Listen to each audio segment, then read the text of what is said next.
বাবুরে, সর্ষে পোস্ত ইলিশ ভাপা তৈরি করেছি, আয় খাবি আয়, ভাত বেড়েছি। বেশ কিছুদিন মনটা একটু ইলিশ ইলিশ করছিল।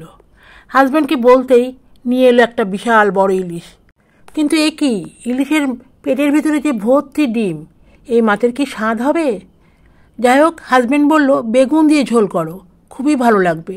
আমি বললাম না, আজকে একটু অন্যরকম কিছু করব। অন্যরকম বলতে আজকে আমি শিলে বেটে মশলা তৈরি করে মাছের রেসিপি করব।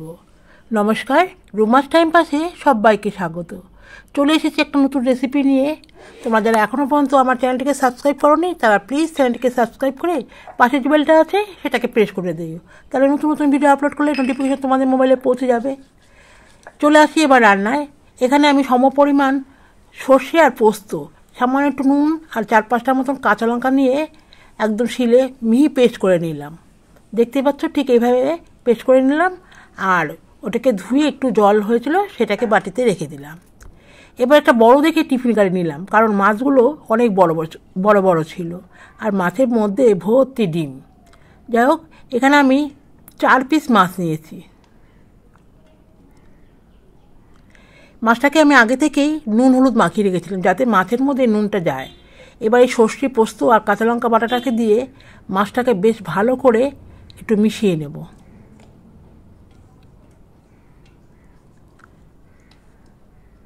সবগুলো মাছ একটু সর্ষে পোস্তর সাথে বেশ ভালো করে একটু মিশিয়ে নিলাম।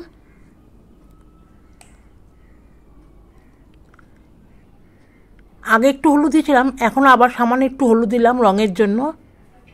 আর এখানে আমি কোনো শুকনো লঙ্কা কিছু দিইনি, বাট এটাকে ধুয়ে একটু জল দিয়ে দিলাম। নুনটা আগেই মেখে রেখেছিলাম, তাই নুনটাকে একটু দেখেই নিতে হবে। এবার বেশ কিছুটা সর্ষের তেল দিয়ে কয়েকটা কাঁচা লঙ্কা চিড়ে চিড়ে দিয়ে দিলাম।